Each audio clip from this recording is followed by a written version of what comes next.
Hi everyone, मेरा नाम ऋषभ है और आज हम लोग इस वीडियो में बात करने वाले हैं आलोक इंडस्ट्रीज के बारे में, जिसके प्रमोटर ऑब्वियसली हम लोगों को पता है कि अंबानी जी।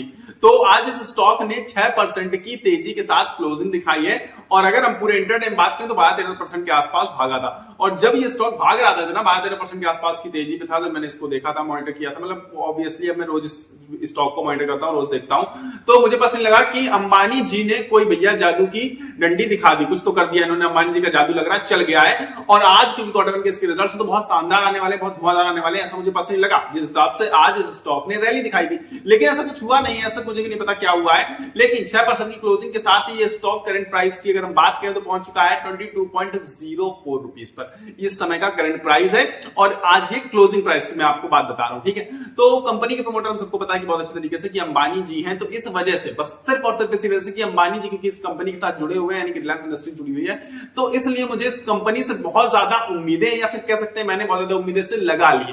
बट अगर आप इसके ओवरऑल रिजल्ट उठाकर देखेंगे, ओवरऑल कामकाज उठाकर देखेंगे, तो ऐसा कुछ मुझे नजर नहीं आता है। कुछ खास कंपनी में है नहीं, ऑब्वियस बात है, कंपनी खराब है ना, तभी तो बाई किया था ना। खराब कंपनी, बहुत ही घटिया कंपनी हो गई थी, ऑलमोस्ट मतलब बर्बाद हो चुकी थी आलोक इंडस्ट्रीज, तब जाकर रिलायंस इंडस्ट्री ने उसमें अपना स्टेक खरीदा, बाई किया, उस कंपनी को खरीद लिया, जो भी किया। तो अब हम बात कर लेते हैं तो परफॉर्मेंस की। तो अभी हाल फिलहाल क्वार्टर वन के रिजल्ट्स जो कि इन्होंने अनाउंस किए हैं, तो उसके बारे में बात कर लेते हैं कि वही हमारे लिए जानकारी करना बहुत ज्यादा इंपॉर्टेंट हो जाता है। तो अगर हम रेवेन्यू की बात करें तो रेवेन्यू लगातार इनका क्वार्टर ऑन क्वार्टर बेसिस पर घटता हुआ नजर आ रहा है। रेवेन्यू भी घटता जा रहा है, पता नहीं क्यों घट रहा है, जबकि रेवेन्यू तो इंक्रीज कर सकते थे अगर ये चाहते तो, लेकिन लॉस में भी कम ज्यादा हो सकता था, प्रॉफिट कम ज्यादा हो सकता था, लेकिन रेवेन्यू भी घट रहा है। ये मुझे थोड़ा सा ऑकवर्ड लग रहा है, ये मुझे थोड़ा सा बुरा लग रहा है। तो अगर हम रेवेन्यू की बात करें तो करंट रेवेन्यू है, ऑपरेशनल रेवेन्यू की बात कर रहा हूं, 884.52 करोड़ रुपीस का रेवेन्यू जनरेट किया है, जो कि लास्ट क्वार्टर के 912.91 करोड़ से कम है, ठीक है। और लास्ट क्वार्टर के अगर हम उसके पहले चले जाएं प्रीवियस ईयर में, यानी कि जून 2024 में, जो कि था 9868.67 करोड़ रुपीस का, यानी कि आप क्वार्टर ऑन क्वार्टर बेसिस पर देख सकते हैं या फिर ईयरली बेसिस पर देख सकते हैं, दोनों में ही आपको रेवेन्यू में डिक्रीमेंट दिखेगा, डिक्रीज दिखेगा। तो इसलिए मतलब कि रेवेन्यू तो कम है, रेवेन्यू घट रहा है धीरे धीरे, तो ये कुछ एक अजीब सी चीज लग रही है मुझे, पता नहीं क्या स्कीम चल रही है, इसके बावजूद रेवेन्यू भी घट रहा, सब कुछ प्रॉब्लम है स्टॉक में। लेकिन स्टॉक रैली कैसे दिखाता रहता है, बीच बीच में 10-12% भाग कैसे रहा, मे बी ऑपरेटर गेम हो सकता है, कुछ हो सकता है, बड़े इन्वेस्टर्स को कुछ शायद पता होगा, शायद इसके अंदर कुछ चल रहा हो स्टॉक के अंदर जो हमें ना पता चल रहा हो, मुझे तो पसंद नहीं पता है, कुछ तो है स्टॉक के अंदर जो हम लोगों को नहीं समझ में आ रहा है, लेकिन ऐसा है और जो है वो कभी ना कभी बाहर आएगा, और जब बाहर आएगा तो हम लोग शायद शॉक्ड हो जाएंगे, मे बी कुछ बड़ा हो सकता है, ठीक है। चलो उस बारे में बात करेंगे आगे, कभी और बात कर लेंगे, लेकिन अभी फिलहाल हम लोग क्वार्टर वन के रिजल्ट्स के लिए आए थे। तो प्रॉफिट की बात कर लेते हैं, क्योंकि जो कि आज तक इसने प्रॉफिट दर्ज नहीं किया, ठीक है, मतलब आज तक की बात कर रहा हूं। लॉस में कंपनी, अगर आप पिछले 12-15 क्वार्टर उठा के देखेंगे तो लॉस ही लॉस दर्ज किया है। और लॉस की अगर हम लोग बात करें तो इस क्वार्टर लॉस इसका आया है 176.48 करोड़ का, जो कि प्रीवियस क्वार्टर के लॉस से मुझे पर्सनली लगता है कि लगभग 3 टाइम्स है, क्योंकि प्रीवियस क्वार्टर का जो इसका लॉस था वो था 67.75 करोड़ रुपीस का, जिसके बाद स्टॉक में एक शानदार तेजी आई थी 15-16% के आसपास की, क्योंकि इसका लॉस बहुत कम हो गया था अचानक से, लेकिन फिर से लॉस 3 गुना हो गया इसका, जो कि इस बार आया 176.48 करोड़ का। और अगर हम इसके प्रीवियस ईयर यानी कि जून 2024 के बात करें तो था 197.51 करोड़ का लॉस, यानी कि लॉस में तो कोई खास कमी मुझे नहीं दिख रही पर्सनली।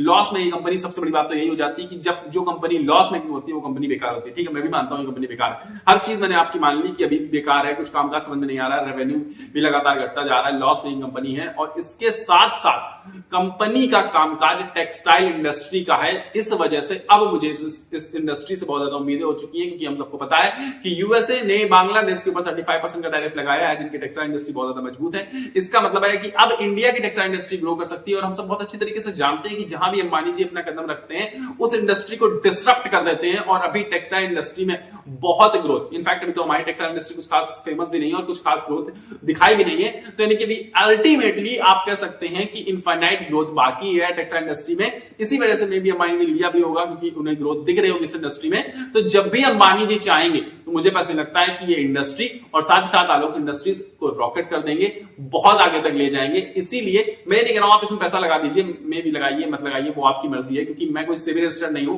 तो मैं आपको बाय सेल कॉल नहीं दे सकता हूं। अगर आप बाय सेल की फाइनल कॉल ले रहे हैं तो अपने एनालिसिस के बेसिस पर या फिर अपने फाइनेंशियल एडवाइजर से पूछ के लीजिएगा। लेकिन मैं आपसे इतना बताना चाहता हूं कि देखिए जो बांग्लादेश के ऊपर टैरिफ लगा 35% यूएस की तरफ से, उससे टेक्सटाइल इंडस्ट्री को बूस्ट मिलेगा। साथ ही साथ क्योंकि प्रमोटर अंबानी जी हैं तो कभी भी जादू दिखा सकते हैं अपना, और आपको पता है जब अंबानी जादू दिखाते हैं तो क्या होता है। इसलिए मुझे पसंद लगता है कि ये स्टॉक आपको बहुत अच्छे रिटर्न्स इन फ्यूचर आने वाले समय में दे सकता है। जहां आप पाएंगे देखने के लिए रिलायंस की कंपनी है जो अनिल अंबानी जी की बात कर रहा हूं, अब मुकेश अंबानी की नहीं, उन्होंने भी रिलायंस पावर ने, रिलायंस इंफ्रा ने बहुत अच्छे रिटर्न्स दिए हैं आखिरी के 5 सालों में, जो कि बर्बाद हो चुके थे। आपको पता है कि दिवालिया हो चुके थे वो इंसान, लेकिन अच्छे रिटर्न्स दिए हैं। क्योंकि इसका मतलब है कि ये छोटा सा प्राइस है, इस समय 20-22 का प्राइस चल रहा है। मुझे पसंद लगता है कि यहां से अगर ये 50-100 भी पहुंचता है, कभी भी पहुंचता है, इनफैक्ट 2-4-5 सालों में भी, तो आपको यहां से मल्टी बैगर रिटर्न्स दे सकता है, देने की दम रखता है पर्सनली।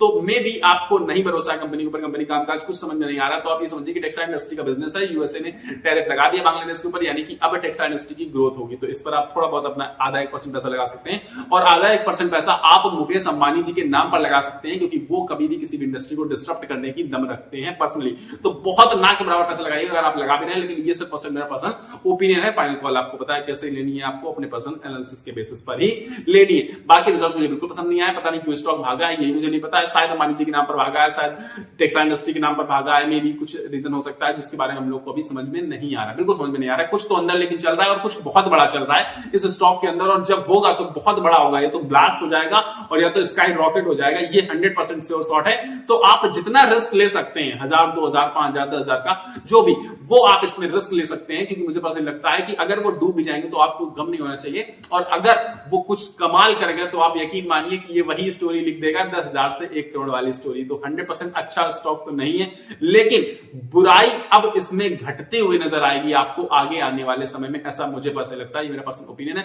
बाकी आपको वीडियो कैसा लगा है, आप वीडियो को लाइक करके बता सकते हैं, क्योंकि लाइक होता है फ्री ऑफ कॉस्ट, और आपके एक लाइक से मुझे बहुत ज्यादा मोटिवेशन और सपोर्ट मिलता है। तो वीडियो को लाइक कर दीजिएगा, नीचे लाइक का बटन आ रहा होगा उसको दबाकर। मिलेंगे अगले वीडियो में, लेकिन उससे पहले आपको चैनल को सब्सक्राइब करके ही जाना है, ताकि आपको रेगुलर बेसिस पर शेयर मार्केट से रिलेटेड वीडियोस मिले, क्योंकि मैं रेगुलर बेसिस पर शेयर मार्केट से रिलेटेड वीडियोस लेकर आता हूं। और अगर आप मेरे द्वारा वीडियोस चाहते हैं तो चैनल सब्सक्राइब बटन नीचे आ रहा होगा उसको दबाकर मेरे साथ जुड़ जाइए। मिलेंगे अगले वीडियो में, तब तक के लिए आप सभी को अपनी सेहत का ख्याल रखना है, स्वस्थ रहिए, मस्त रहिए। नमस्कार, धन्यवाद।